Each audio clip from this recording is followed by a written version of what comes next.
जब मैं हनुमान चालीसा का संकल्प लेती हूँ तो मेरा संकल्प पूरा ही नहीं होता है, कुछ ना कुछ अड़चन बीच में आ ही जाती है।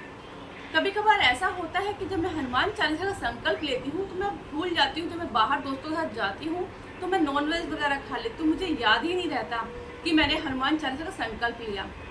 और कभी कभी ऐसा भी होता है कि जब मैं संकल्पित जल मंदिर में स्थापित करती हूँ तो मेरे हाथ से वो गिर जाता है। और ऐसा भी होता है कि जब मैं मूर्ति रखती हूँ मंदिर के अंदर हनुमान जी की, तो मेरे हाथ से छूट जाती है और गिर जाती है। मेरा संकल्प पूरा ही नहीं हो रहा।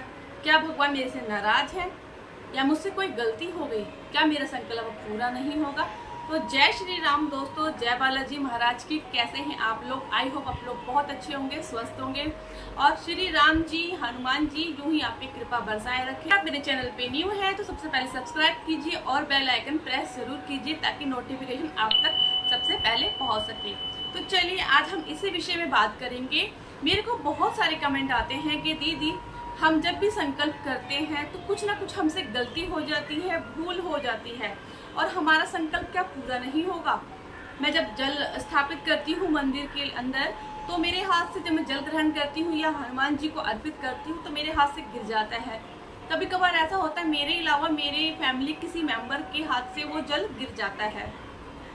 और ऐसा भी होता है कि जब मैं मूर्ति स्थापित करती हूँ तो मूर्ति भी छूट जाती है हाथ से, भगवान जी मुझसे नाराज हैं। और कभी कभार ऐसा भी होता है कि मैं भूल जाती हूँ कि मैंने हनुमान जी का संकल्प लिया है। तो मैं दोस्तों के साथ कहीं बाहर कहीं घूमने तो मैंने लहसुन प्याज और साथ में नॉन वेज वगैरह मैंने खा लिया। फिर मुझे बाद में याद आता है कि अरे यार मैंने तो संकल्प लिया था, अब मैं क्या करूँ, मुझसे इतनी बड़ी गलती हो गई।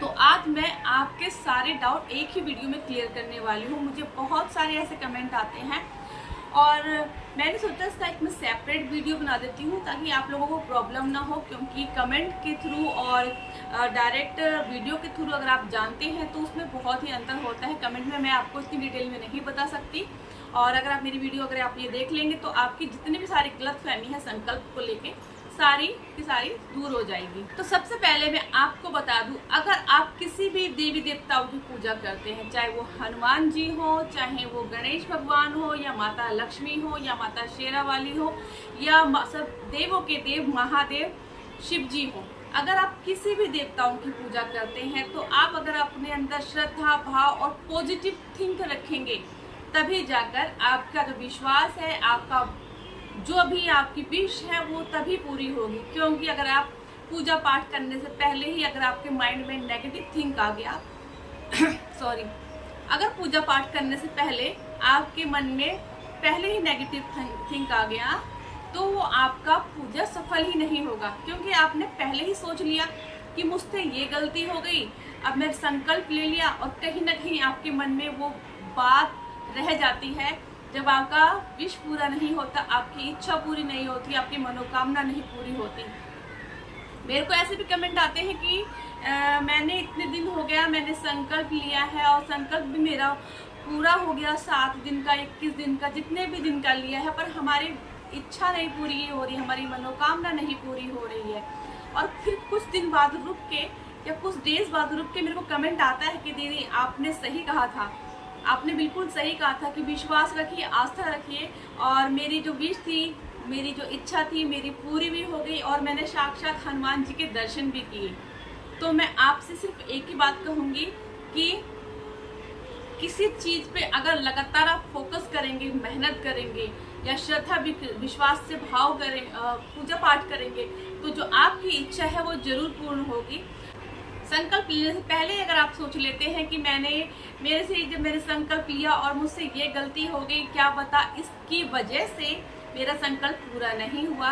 अगर आप संकल्प लेते हैं तो अगर आपके हाथ से पानी गिर जाता है तो आपको बिल्कुल निराश होने की जरूरत नहीं है। आप दोबारा पानी ले लीजिए, हनुमान जी से माफ़ी मांग लीजिए कि मुझसे बहुत बड़ी गलती हो गई प्रभु, मेरे हाथ से जल छूट गया और आप मेरी इस गलती को माफ़ करें और मैं दोबारा से इस जल को मैं स्थापित कर रही हूँ, आप मेरी पूजा पाठ को स्वीकार करें। आप ऐसे समय याचना हनुमान जी से मांग सकते हैं। और अगर आपने नॉन वेज वाली गलती करी, गलती से भूल के खा लिया, तब तो आपकी जो भी आपने संकल्प लिया है वो तो बिल्कुल नहीं पूरा होने वाला। क्योंकि हनुमान जी इतने बड़े ब्रह्मचारी और साथ में इस चीज़ों का सभी देवी देवताओं विरोध करते हैं। वो कभी नहीं कहते कि आप एक दूसरे जीव को आप खाएं। तो अगर आपने गलती से नॉनवेज वगैरह खा लिया है तो आप संकल्प उसको वहीं छोड़ दें और हनुमान जी से माफ़ी मांग लें कि मुझसे बहुत बड़ी गलती हो गई, मैंने जाने अनजाने में खा लिया। और कुछ टाइम बाद जाके आप दोबारा से संकल्प ले सकते हैं। एक डाउट और भी क्लियर कर दूं, बहुत से ऐसे घर हैं कि जिसमें हनुमान जी की मूर्ति नहीं है। तो मैं आप लोगों से अनुरोध करूंगी कि कलयुग का समय चल रहा है, आप अपने घर में हनुमान जी की मूर्ति या फोटो, आप अपने घर में फोटो लेके आए। मूर्ति आपसे कभी कभार गिर जाती है, घर में बच्चे होते हैं, तो इससे अच्छा आप हनुमान जी की फ़ोटो लेकर आएँ। और फ़ोटो भी बहुत तरीके से होती हैं, आप एक फ़ोटो लेकर आएँ और अपने मंदिर में स्थापित कर लें। क्योंकि मुझे कमेंट करते हैं कि दीदी हमारे पास तो फ़ोटो ही नहीं है हनुमान जी की, क्या मैं संकल्प ले सकता हूँ? तो आप ऐसा नहीं कर सकते हैं, क्योंकि अगर आप संकल्प लेना चाहते हैं तो आपके घर में हनुमान जी की फ़ोटो होनी चाहिए। क्योंकि आप जिसकी पूजा आराधना कर रहे हैं वही नहीं है आपके सामने, तो आपका ध्यान कैसे लगेगा? आपको रोज़ उनके सामने पूजा करना है, पूजा पाठ करना है, तो आप अपने घर में मूर्ति या फ़ोटो ज़रूर लेकर आएँ, बिना उसके आप पूजा पाठ ना कीजिए। अगर आपको मेरी वीडियो अच्छी लगती है तो आप ज़्यादा शेयर करें, लाइक करें, सब्सक्राइब करें और कमेंट बॉक्स में जय श्री राम ज़रूर लिखें। जय श्री राम।